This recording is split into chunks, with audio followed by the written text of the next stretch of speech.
Speech recognition is a powerful tool that allows us to control many household items using just our voice.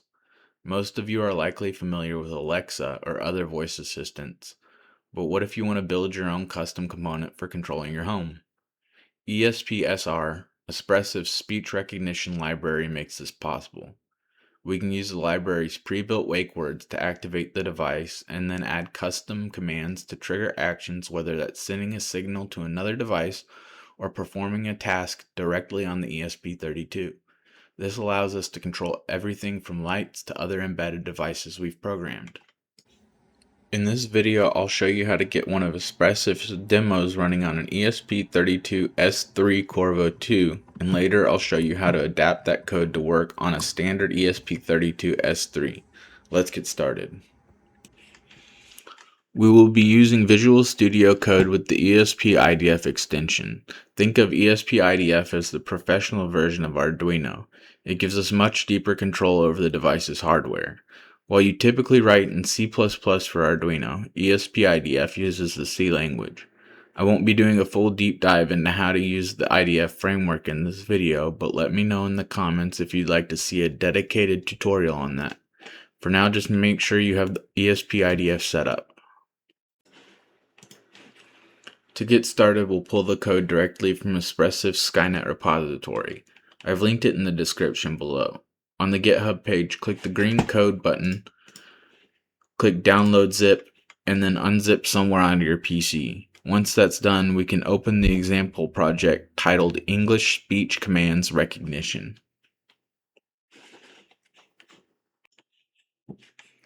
So let's open the correct folder.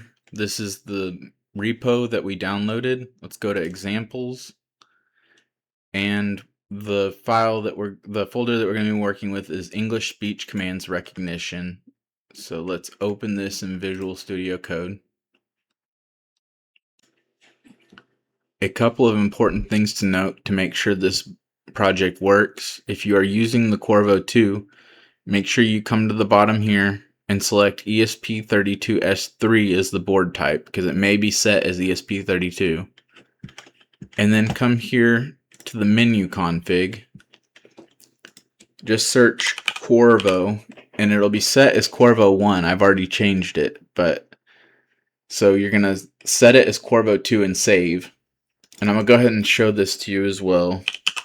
If we search ESP speech, these are all the config settings related to the speech commands. So this is our WakeNet model. We're using high ESP, so that will be the word that you say to wake the device.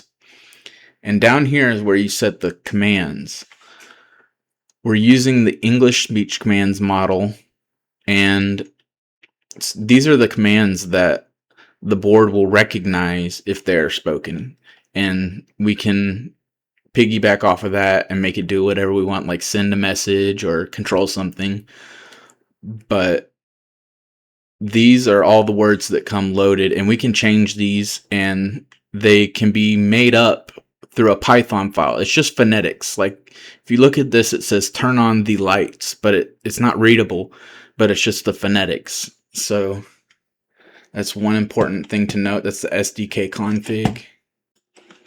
So if you have those settings correct, you should be able to come down here and press this build button, and you'll see it should create the correct file. It creates this folder here, build.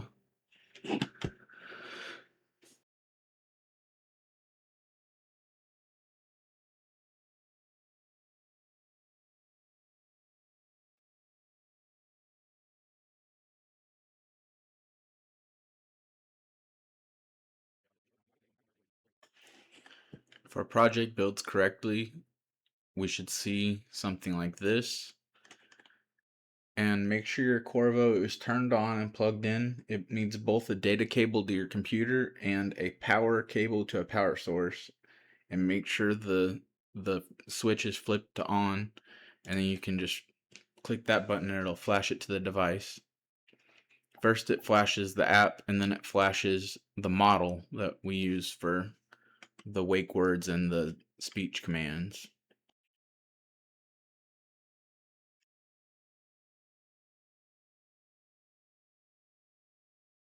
Okay, we got a message that the flash was done and it worked correctly. Let's go down here and monitor. See, the program is working correctly. Now let's try it out. Hi ESP, turn on the lights.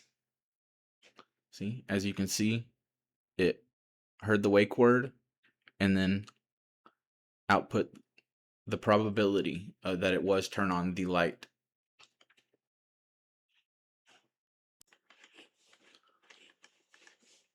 Now we can see this code is pretty complex, but there's a pretty easy way to change it to get it to do what we want.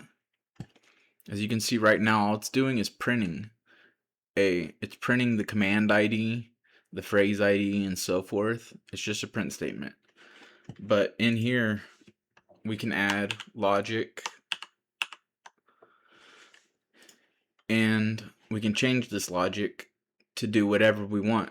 I'm just adding a print statement, but we'll flash and rebuild and see that by getting the command ID, we can take whatever command is written in our menu config that we looked at earlier and make it do whatever we want, like send an HTTP message or an MQTT message.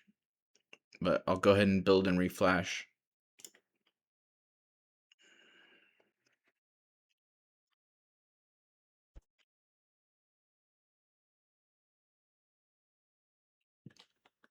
All right, let's monitor it.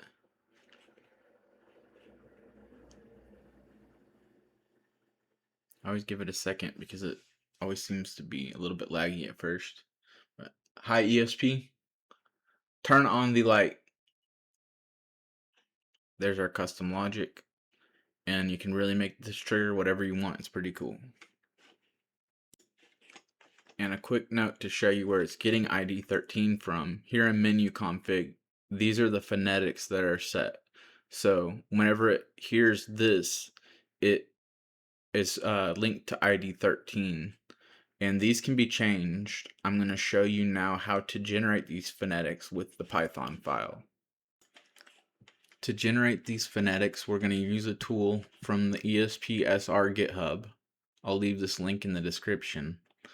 But to use it, just download this file, and you're going to have to install a dependency called